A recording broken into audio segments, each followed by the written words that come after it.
Welcome back, Wolfpack. Verlis here, and this is how to use Maractus. Now, Maractus doesn't really have exceptional stats at all. It's a single stage evolution Pokemon, and it's just going to show by not having too much of anything. However, 106 on the special attack is going to be its highest offensive stat, so there is something to use with that. But then the rest of it, 75 on the hit points with under 70 in both defenses, not really going to bring us too much, and then 60 on the speed. 60 speed is going to be really interesting when we start looking into how Maractus actually plays out, because it does have the Chlorophyll ability, so we start getting to some decent speed tiers with that, but it makes it really specific to use Maractus, and the 86 attack, it's just kind of an okay attack. Look at its typing, it is a pure grass type, which means that it is going to have flying, poison, bug, fire, and ice weaknesses, and then ground, water, grass, and electric resistances. So the grass typing, not that great of a defensive typing. However, Maractus isn't looking to tank up many hits anyway, so it's not going to really hurt us too much. And get grass type stab. Hopping into Pokemon Showdown, we're going to see that Maractus wants that Chlorophyll ability more than anything, and that's pretty true of just a lot of Chlorophyll Pokemon in general. If Sunny Day is active, this Pokemon's speed is doubled, and that just gives you a lot of stuff. Free speed, so now you're getting into a sweeper speed tier, but also that gives you the opportunity of getting a Life Orb. Probably not choice specs in Maractus' case, but it does give you damage boosting on top of speed boosting, and then you can really bring that together to become a very, very powerful Pokemon. So as for the ability, Modest Nature makes the most sense on the surface because 106 special attack, we're just going to boost that massively, and we don't need that much speed investment. Like, we can go Jolly Nature, and we don't have to go full 252 either. It really just depends on the speed tier that we want to get to. So honestly, if we're just trying to outspeed 135 base speed Pokemon, which are some of the fastest Pokemon you will encounter, this is going to be fine with 192 investment. Then we get a little bit more of that hit point investment. So that's going to work out with our Life Orb. The idea with Maractus is that you want to use it as a revenge Pokemon, or against a Pokemon you know can't do a lot of damage to. A lot of electric type Pokemon, unless they're carrying like a hidden power fire, they're not going to have really high damage options against you. Same with any Pokemon that's hitting you neutrally but isn't a huge Pokemon or trying to set up for itself. So it is going to be tricky in that regard because Maractus takes 2 levels of setup that you need to come in and use growth. And you also have to have Sunny Day on the field. Now, as for getting Sun on the field, there's a couple of ways that you can end up doing this, and that's going to be through a Pokemon like Mega Charizard Y. You Mega Evolve Charizard Y, you have a lot of damage backing you, and then you just kind of go offensive until you go down.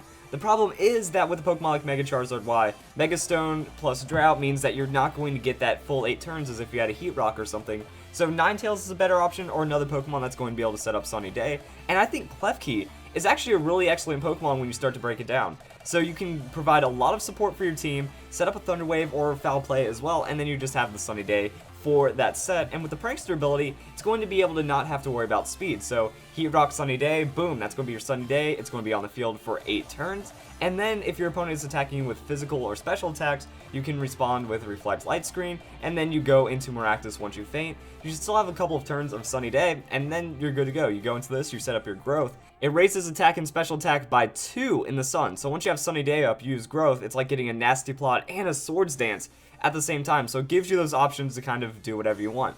Now the problem with Maractus, which is the unfortunate part, is as this pure grass typing, it has nothing else offensively. That you get Giga Drain, Energy Ball, and Hidden Power, and that's all that you get for special attacks. So Giga Drain going to be used as the less damage option for restoring health.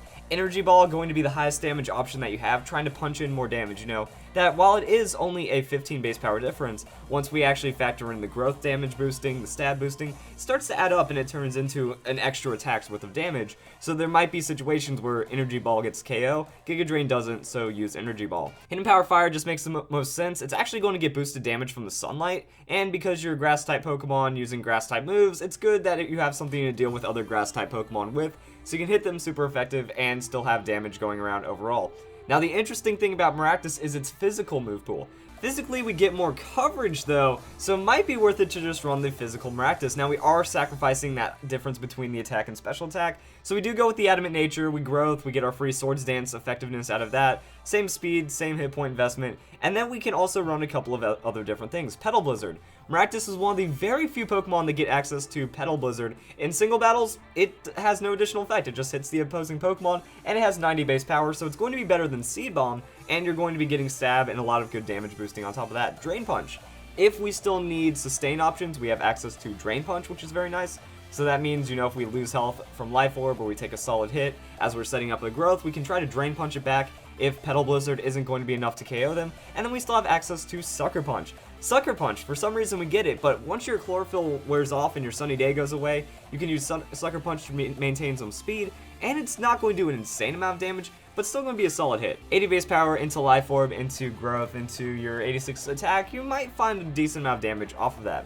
Now this is also where we come into double battles. Maractus, it can use Petal Blizzard in doubles, and this is where you can have Charizard Y do a lot of work. Charizard Y, very powerful doubles Pokemon. Oh, also you get access to Poison Jab, so if you don't really care about the Sucker Punch, you can use Poison Jab, get a little bit of coverage out of it that way.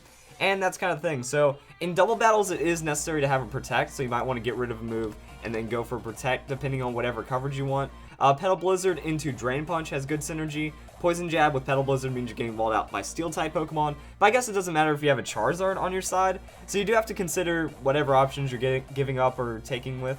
So you can have Poison Jab or Drain Punch, just whatever you want to use, but Petal Blizzard is going to be the big one because it hits all adjacent Pokemon, so it hits both of your opponents on the other side of the field. The only thing that makes it tricky is trying to set up a Growth into a Petal Blizzard under Sun.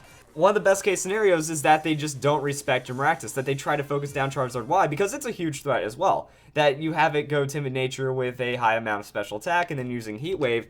Heat Wave is going to threaten both of your opponent's Pokemon with a high amount of Sun boosted damage. We already know how absurd Mega Charizard Y is, so the idea is you Mega Evolve, you get the Drought going. Maractus isn't going to have that speed on the first turn because it's not going to have that Drought. So that's when you go for Growth, and you hope that only one opponent attacks you. If only one opponent Pokemon attacks you, you're good to go.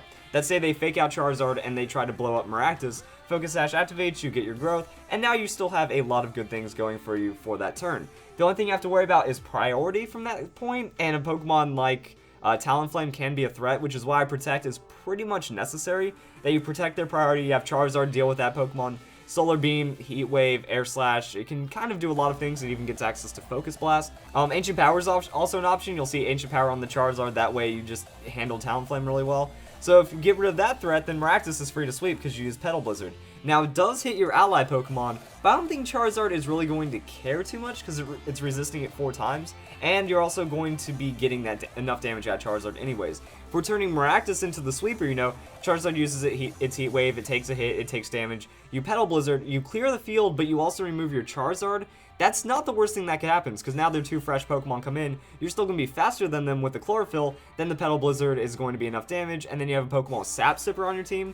Sap Sipper is going to be amazing because you absorb that Petal Blizzard, and then you also gain damage on top of that because it boosts your attack by 1, so you can throw in a solid hit behind it. So that's going to be pretty much like a full Sun team idea. Other Chlorophyll Pokemon, other Pokemon that synergize with the Sunny Day are going to be very necessary. So if you do that, Maractus can be a nice little staple. Actually, I just remembered, give Maractus Spikey Shield. Actually, in X and Y, Maractus didn't have access to Spikey Shield, but in Omega Ruby and Alpha Sapphire, it became a base move for it. So Spikey Shield is definitely a necessary move when you're going to use it because they have a chance of taking extra damage whenever you use it. So that's pretty solid right there. So use Spikey Shield if you're just going to protect from priority. Talonflame tries to Brave Bird you. Bullet Punch, Mach Punch, they take damage. It's better than your regular old Protect in this situation, so use that.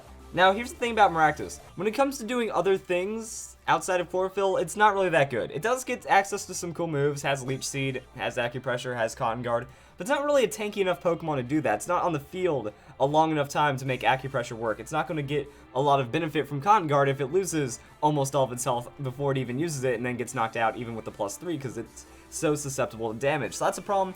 Also gets Storm Drain ability. I feel there are better Storm Drain Pokemon out there, better coverage overall, so I think you're just going to have to use Maractus as a Sunny Day sweeper with that Chlorophyll, but it can do a lot of really cool things under that sun. So I hope you guys enjoyed the video. That's how you use Maractus, and I hope you all have a nice day. Thank you for watching.